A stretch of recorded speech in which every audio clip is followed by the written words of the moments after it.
Lapisan-lapisan waktu dan ruang yang tak terhitung jumlahnya saling terkait, melindungi inti tersebut. Ada pula kekuatan penghancur dahsyat yang membentuk pusaran raksasa yang mengelilingi inti tersebut. Pusaran kekuatan penghancur raksasa itu juga menghancurkan waktu dan ruang, membuatnya semakin kecil dan pada semakin dekat ke inti. Begitu kau terperangkap di dalamnya, kau bisa dengan mudah tersesat sepenuhnya. Pada saat ini, Luo Feng dibawa oleh gelombang fluktuasi ruang dan waktu dan terbang menuju inti. Luo Feng, ada apa? Yuan sedang menghubungi klon Luo Feng lainnya saat ini. Luo Feng menatap inti di kejauhan dengan takjub. Ruang dan waktu rahasia di sekitarnya terputus dari semua kontak dengan dunia luar. Semua metode deteksi ruang dan waktu, deteksi energi kehidupan, dan deteksi sebab akibat tidak dapat menemukan tempat ini. Kurasa aku telah menemukan sebuah peluang, jawab Luo Feng, lalu mengamati inti itu dengan saksama. Kekuatan penghancur yang berubah menjadi pusaran raksasa di sekelilingnya mengandung misteri yang tak terhitung jumlahnya, terutama misteri kehancuran, juga berbagai misteri kehidupan, materi, air, api, angin, guntur, sebab dan akibat, kegelapan, bumi, waktu, ruang, gaya, dan sebagainya, yang semuanya terintegrasi ke dalamnya, dan akhirnya berubah menjadi kekuatan penghancur yang dahsyat dan tak tertahankan. Kekuatan penghancur yang begitu mengerikan, bahkan tubuhku akan musnah dalam sekejap. Luo Feng membuat penilaian setelah mengamatinya sebentar. Mungkin di seluruh ruang asal Chaos tak berujung, hanya asal yang memiliki harapan untuk melawan kekuatan penghancur yang mengerikan ini. Tapi awalnya, ia tak bisa sampai di sini. Ia bahkan tak bisa menduduki level pertama jurang kehancuran. Luo Feng terperangkap dalam fluktuasi ruang dan waktu, dan kekuatan penghancur itu secara alami menghindarinya, tanpa melukainya sama sekali. Bahkan jika cahaya bintang itu datang, akan butuh waktu lama untuk menembus ruang dan waktu yang seperti labirin. Namun, Luo Feng terperangkap, masuk semakin dalam, semakin dekat ke intinya. Ya, Luo Feng akhirnya melihatnya. Di bawah naungan kekuatan penghancur yang dahsyat, ia samar-samar melihat sebuah gunung. Gunung itu tampaknya menjadi sumber segala kehancuran, dan pedang pembelah langitnya sedikit bergetar. Berdengung. Saat Anda benar-benar terbang keluar dari pusaran kekuatan penghancur, gunung kehancuran tampak jelas di depan mata Anda. Gunung kehancuran itu sendiri gelap gulita, dengan kabut hitam tebal yang menyelimuti gunung. Di atasnya terdapat senjata pemusnah yang tak terhitung jumlahnya, yang hanya sebagian dari gunung itu. Yang paling mencolok adalah gugusan cahayanya. Ada 34 gugusan cahaya di gunung kehancuran, seperti 34 bintang dalam kegelapan. Cahaya mereka berpotongan dan mengalir satu sama lain, seperti urat-urat gunung kehancuran itu sendiri. Banyak sekali senjatanya. Luo Feng memandang gunung kehancuran yang dipenuhi berbagai macam senjata, termasuk pisau, pedang, tombak, kapak, dan senjata lainnya. Saat kau menjelajah ke jurang kehancuran, senjata pemusnah yang kau peroleh sesekali harus dibiarkan di sini. Di kaki gunung kehancuran terdapat hamparan tanah yang luas. Saat Luo Feng terbang mendekati gunung kehancuran, ia merasakan tekanan tak terlihat semakin kuat, dan akhirnya ia harus mendarat. Aturan gunung kehancuran itu sendiri sangat kuat. Meskipun jangkauannya lebih kecil daripada tanah keabadian, semakin dekat, semakin mengerikan tekanan itu. Leluhur yang lemah itu bahkan akan langsung terkurung di tempatnya, tak bisa bergerak sedikit pun. Di kaki gunung, ada banyak patung. Patung pertama adalah burung terbang raksasa. Material patung ini sama dengan material Gunung Malapetaka. Keduanya terbuat dari materi hitam. Patung kedua adalah kubus besar, tetapi kubus ini terdiri dari 125 kubus yang lebih kecil. Patung ketiga adalah bintang hitam. Patung keempat adalah ular raksasa berkepala 9, yang tubuhnya sekitar 70% mirip dengan keluarga ular tak terbatas. Patung kelima adalah bola kabut dengan mata di permukaannya. Bentuknya sangat mirip dengan patung abadi, Pertapa. Patung keenam adalah gunung hitam, sangat mirip dengan Gunung Malapetaka. Patung ketujuh adalah miniatur jurang kehancuran. Setiap lapisan miniatur jurang kehancuran ini memiliki patung-patung yang lebih kecil. Luo Feng masih bisa mengenali mereka. Mereka adalah Bafayu, leluhur binatang Hunyuan, Wulan, Jin, Ming Huang, Moman, Mogus, Yu Huang, Kafusiu, leluhur tak berujung, Yuan, leluhur Bing Feng, Xingmang, Shazhou. Luo Feng berjalan menuju patung itu. Ketika Luo Feng mendekat hingga jarak tertentu, patung burung pertama tiba-tiba meledak menjadi kobaran api yang mengerikan.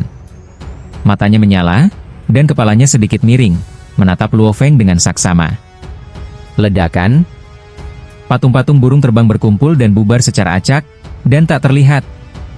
Apinya sangat ganas, dan tubuhnya sangat kuat. Sulit untuk menghindari serangan ini. Bang! Patung burung terbang itu sudah menerkam di depan Luo Feng.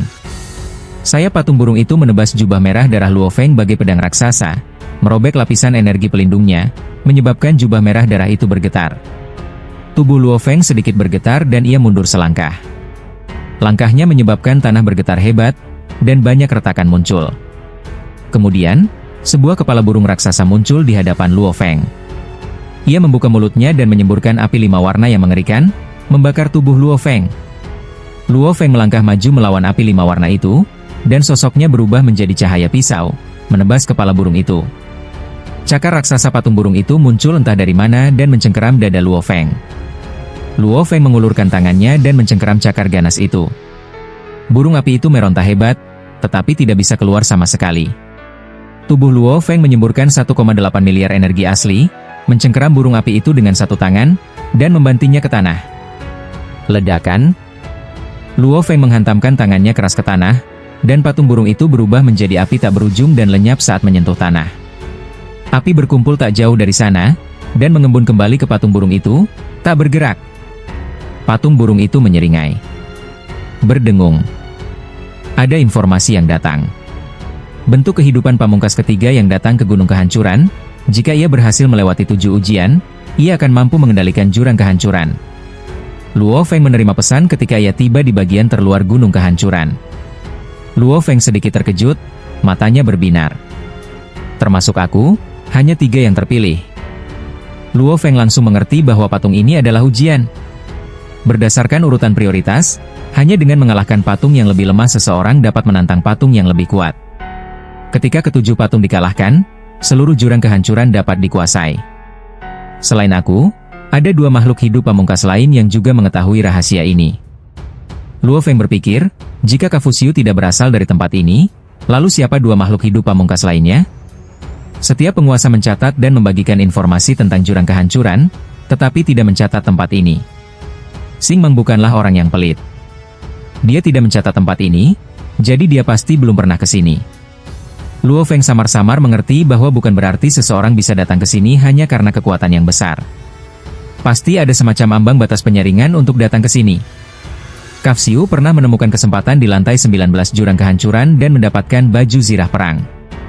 Meskipun orang kuat lainnya terkadang menemukan kesempatan saat menjelajahi jurang kehancuran, mereka tidak pernah mendapatkan harta karun berharga seperti itu.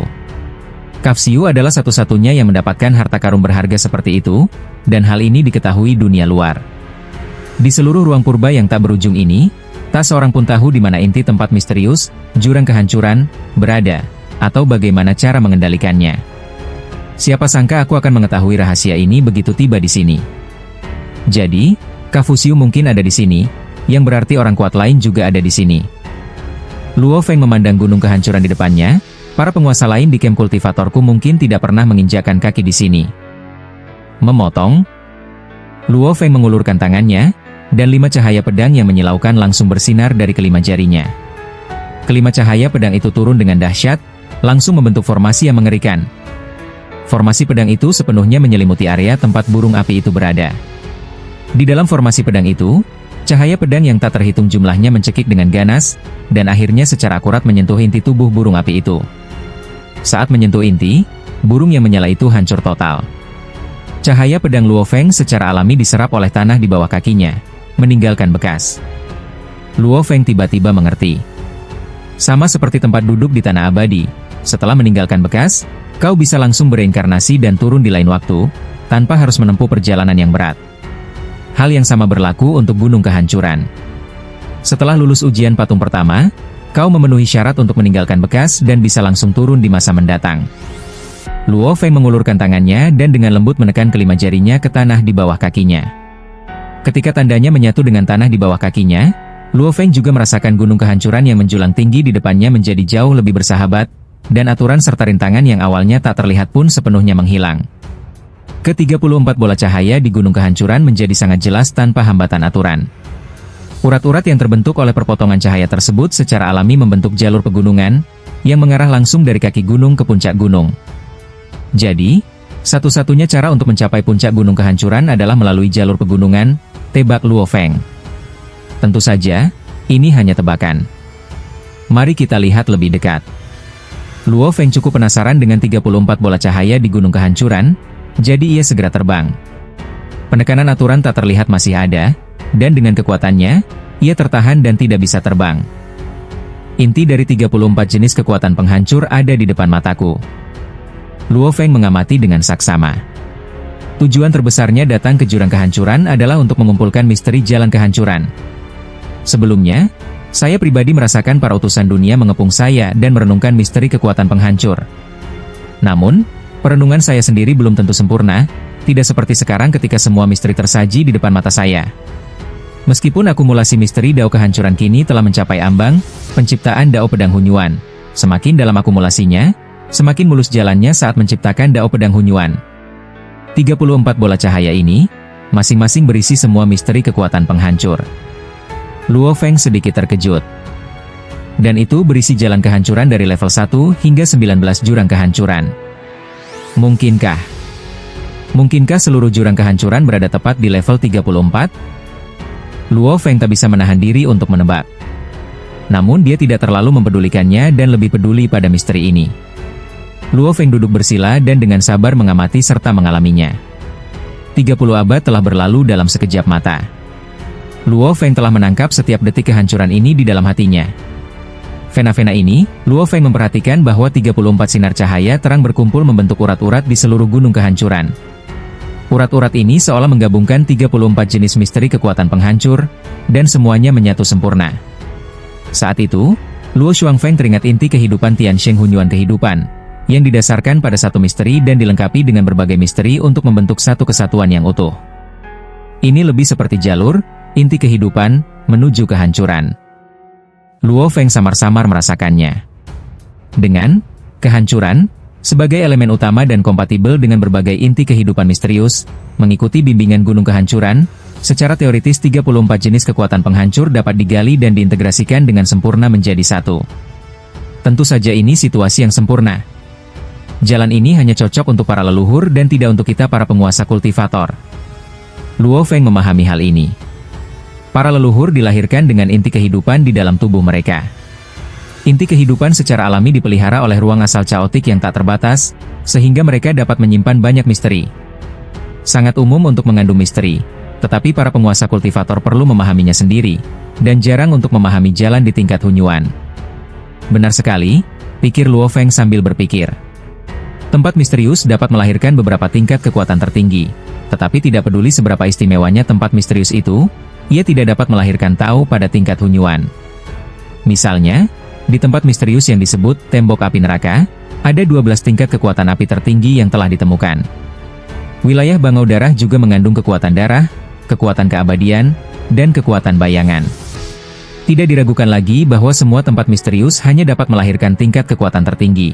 Sementara, Tao adalah kumpulan aturan yang mengharuskan seseorang untuk memahami dan mengembangkannya. Awalnya tidak ada Dao tingkat Hunyuan di ruang Hunyuan yang tak berujung, dan Dao hanya muncul setelah generasi berikutnya membuka tembok tersebut. Semua jenis kekuatan bersifat bawaan. Dari perspektif ini, para leluhur lebih cocok dengan tanah misterius itu. Mereka semua terlahir dengan inti kehidupan. Beberapa bahkan terlahir sebagai leluhur, pikir Luo Feng. Kami para praktisi tidak begitu cocok. Kami para praktisi tidak memiliki inti kehidupan, jadi kami harus menciptakan jalan kami sendiri dari awal. Tapi begitu kau membuka jalan, kau akan langsung menjadi makhluk hidup tingkat tertinggi, abadi dan tak terhancurkan. Jika kau menguasai 2 jalur tingkat sumber kekacauan, kau akan langsung naik ke puncak sumber kekacauan tak terbatas. Luo Feng masih berpikir bahwa para penguasa kultivator lebih kuat. Para praktisi adalah mereka yang mendaki dari bawah, selangkah demi selangkah menuju puncak. Para praktisi di bawah tidak berarti apa-apa di hadapan makhluk-makhluk chaotic origin tingkat rendah, dan korban yang tak terhitung jumlahnya dapat disebabkan oleh satu tarikan napas. Praktisi tingkat tertinggi mampu mengalahkan semua leluhur, bahkan Xingmang dan Sayo sama-sama kuat. Sayo memang jago menghancurkan, tapi Xingmang jauh lebih jago dalam hal itu. Ia bisa mengamati masa lalu, masa kini, dan masa depan, serta mengendalikan waktu dan ruang di berbagai tingkatan. Xingmang jauh lebih hebat daripada Xiazhou. Fakta bahwa gunung kehancuran ini dapat menuntunku menunjukkan bahwa aku, penguasa kultivator, adalah cocok menjadi pemiliknya. Luo Feng tersenyum dan berdiri, berjalan mengelilingi patung-patung itu, memperhatikan dengan seksama, dan berjalan mengelilingi seluruh area di sekitar gunung kehancuran. Selama ketujuh patung itu tetap cukup jauh, mereka tidak akan menyebabkan perkelahian. Gunung kehancuran ini telah melahirkan banyak sekali senjata. Luo Feng melewati patung-patung itu dan perlahan mendekati gunung kehancuran. Senjata-senjata yang dimasukkan ke dalam gunung kehancuran semakin terlihat jelas, dan pemandangan di gunung menjadi lebih jelas, dan beberapa pohon yang bengkok pun samar-samar terlihat. Akhirnya, Luo Feng tiba di depan gunung kehancuran. Dengan level Luo Feng saat ini, ia tidak dapat melihat fungsi apapun dari material batu gunung tersebut. Permukaannya dipenuhi garis-garis kehancuran, dan aura garis-garis tersebut memadat menjadi kabut hitam. Sebagai makhluk abadi dan tak terhancurkan, Luo Feng tentu saja berani mencoba segalanya. Berdengung, Luo Feng mengulurkan tangannya dan menyentuh bebatuan gunung kehancuran. Berdengung. Saat tangannya bersentuhan, niat membunuh yang dingin langsung menyebar ke seluruh tubuh Luo Feng dan bahkan mengalir ke pikirannya. Namun, pikiran dan tekad Luo Feng telah dipupuk hingga tingkat yang sangat kuat. Bahkan ketika para leluhur Nirvana melancarkan serangan gabungan terhadap jiwanya, mereka tak mampu menggoyahkan Luo Feng. Pada saat ini, niat membunuh yang dingin ini membuat pikiran Luo Feng yang kuat merasa tertekan, tetapi ia mampu menahannya sepenuhnya. Pada saat ini, Luo Feng merasakan terlalu banyak niat membunuh dan kebencian. Banyak adegan pembunuhan muncul di benak Luo Feng. Itu adalah adegan pembunuhan dan penghancuran yang tak terhitung jumlahnya yang telah terjadi dalam sejarah ruang Hunyuan tak berujung, yang semuanya mengandung emosi yang sangat kuat. Cinta, benci, dan dendam.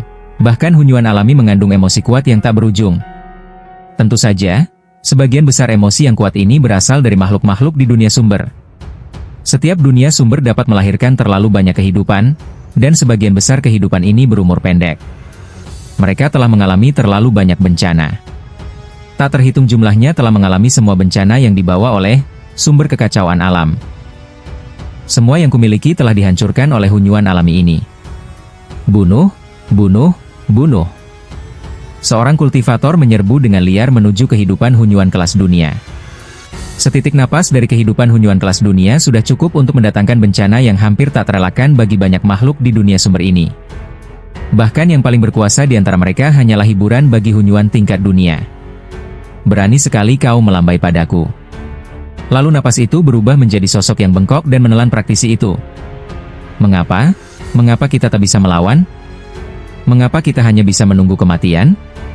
Sang kultivator masih dipenuhi keengganan saat meninggal, tetapi ia juga memiliki kerabat dan sahabat terkasih yang saling berpelukan menyambut datangnya musibah, dengan cinta yang luar biasa dan keengganan untuk melepaskan. Sebenarnya aku tidak mau, tapi apa yang bisa kulakukan? Pada saat ini, niat membunuh yang dingin dan tak terhitung jumlahnya membanjiri ingatan Luo Feng. 30% niat membunuh itu berasal dari Hunyuan alami, dan 70% berasal dari niat membunuh para praktisi yang tak terhitung jumlahnya dari dunia sumber. Para praktisi ini memiliki terlalu banyak kebencian. Mereka membenci jurang pemisah yang besar dan kurangnya kekuatan untuk melawan. Mereka membenci diri mereka sendiri karena terlalu lemah dan membenci ketidakadilan jalan tersebut. Saya juga seorang praktisi. Aku dianggap cukup kuat. Seorang Hunyuan kelas dunia akan mati di hadapanku, dan sebagian besar leluhur mereka akan lari panik di hadapanku. Tapi apa yang bisa kulakukan? Pikiran dan tekad Luo Feng mampu menahan dampak mematikan dari gunung kehancuran. Namun, adegan dengan niat membunuh yang tak terhitung jumlahnya dan kebencian yang paling kuat ini sedikit merangsang Luo Feng. Meskipun ia pernah melihat wilayah-wilayah non-praktisi dan penderitaan di banyak dunia sumber di masa lalu, ada perbedaan besar antara sekadar menonton dan mengalaminya sendiri. Pada saat ini, merasakan emosi yang sangat kuat secara langsung seperti mengalami sendiri pemandangan itu, sungguh mengasyikkan bagi seorang leluhur. Luo Feng hampir tidak dapat menyembunyikan niat membunuh di matanya. Kem Tianxing Hunyuan, Kem Bing Feng, dan banyak kekuatan yang lebih lemah. Selama mereka adalah Hunyuan kelas dunia di antara Tiansheng Hunyuan dan leluhur yang lebih lemah, asal-usul dunia sumber adalah makanan terbaik untuk pertumbuhan inti kehidupan mereka. Jika 8 penguasa ingin melindungi semua dunia sumber, perlawanan yang akan mereka hadapi akan jauh lebih besar daripada sekarang. Luo Feng mengerti hal ini. Kita bukan hanya tidak akan mampu melindungi dunia sumber lainnya, aku khawatir bahkan 3.600 kelompok dunia yang ada saat ini akan terlibat. Seperti yang dikatakan Saudara Yuan, kultivator kita tidak cukup kuat. Luo Feng menyentuh gunung kehancuran, dan niat membunuh serta ingatannya perlahan menghilang dan tak lagi terlintas di benaknya. Namun ingatan itu begitu dialami, tidak akan pernah dilupakan. Luo Feng tentu saja teringat akan niat membunuh dan kebencian yang tak berujung serta pemandangan yang tak terhitung jumlahnya yang dirasakannya saat ia menyentuh gunung kehancuran kali ini. Gunung kehancuran ini? Setelah dampaknya mereda, Luo Feng merasakan informasi baru ketika menyentuh gunung. Di gunung kehancuran ini, buah kehancuran yang berharga akan mengembun. Buah kehancuran ini dapat membuat inti kehidupan leluhur tumbuh ke arah tertentu. Setiap kali kamu mengalahkan patung, kamu akan mendapatkan buah. Semakin banyak kamu mengalahkan, semakin banyak buah kehancuran yang akan kamu dapatkan. Selain mengambil buah kehancuran untuk mempercepat pertumbuhan inti kehidupan, kamu juga bisa menggunakannya untuk menukarkan harta dari gunung kehancuran. Berdasarkan informasi yang kurasakan, aku memenuhi syarat untuk mengambil buah kehancuran. Anda juga dapat memilih untuk tidak menukar buah dengan harta karun. Harta karun yang bisa ditukar dengan buah lebih berharga daripada pedang pembelah langit. Harta karun ini adalah yang terbaik dari sekian banyak senjata dan harta karun yang lahir dari kehancuran, termasuk baju zirah. Satu buah bisa memilih salah satu dari 3.000 harta karun. Baju zirah ini sangat mirip dengan milik Kafu. Luo Feng menemukan baju zirah itu ketika merasakan informasi harta karun itu. Kafshu seharusnya menjadi salah satu dari 3 orang yang datang ke gunung kehancuran. Dia tidak mengambil buah itu, tetapi memilih untuk menukarnya dengan baju zirah ini. Luo Feng sungguh bijaksana. Bahkan jika dia mengambil buah kehancuran, dia akan menjualnya kepada orang kuat lainnya. Dari sudut pandang kekuatan, Luo Feng masih berniat menukarnya dengan harta yang cocok. Jangan terburu-buru.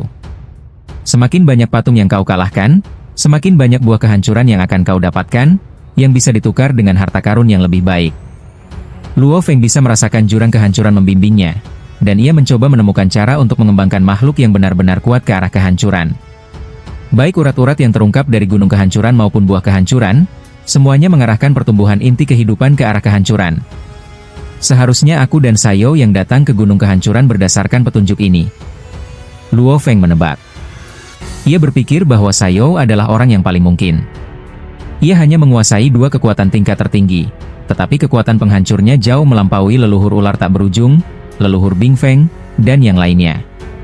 Kini menempati lantai 27 jurang kehancuran, Luo Feng punya alasan untuk menduga bahwa Sayo pernah ke sini sebelumnya, dan mungkin telah mengambil buah kehancuran. Kalau tidak, mengapa kombinasi kedua kekuatannya bisa begitu sempurna? Gunung kehancuran ini memang merupakan kesempatan besar, tetapi lebih besar lagi manfaatnya bagi leluhur Gao Yanxin. Bagi Luo Feng, pertama, ia dapat memahami misteri kehancuran. Kedua, ia dapat mengumpulkan buah kehancuran dengan imbalan senjata dan harta karun yang cukup kuat. Ketiga, ketujuh patung ini juga merupakan lawan yang sangat tangguh. Jika mereka benar-benar dikalahkan, ada harapan mereka dapat menguasai tempat misterius tingkat tertinggi ini. Patung pertama memiliki kekuatan 20 leluhur teratas di ruang Hunyuan tak berujung. Lihat kekuatan patung kedua ini. Luo Feng tertawa terbahak-bahak. Gunung kehancuran menyadari bahwa tidak ada keuntungan lain untuk saat ini, jadi ia berinisiatif untuk berjalan menuju 7 patung di kejauhan. Semakin dekat ia mendekati ke-7 patung itu, patung-patung itu tetap tidak bergerak. Patung ular berkepala 9 yang kedua perlahan terbangun. Ular berkepala 9 itu dengan cepat membesar saat ia terbangun. Dalam sekejap mata, tubuhnya yang besar bahkan menyebar ke seluruh daratan tempat gunung kehancuran berada. Ia meliuk-liuk mengelilingi daratan lebih dari 1 lingkaran, dan 9 kepalanya menatap Luo Feng. Kekuatan tak kasat mata itu sendiri telah melampaui kekuatan leluhur ular tak terbatas. Luo Feng sedikit mengernyit. Patung kedua begitu kuat. Mungkinkah Kafu Xiu hanya mengalahkan patung pertama? Pada saat ini Luo Feng menyadari bahwa ke-7 ujian itu jauh lebih sulit dari yang ia duga.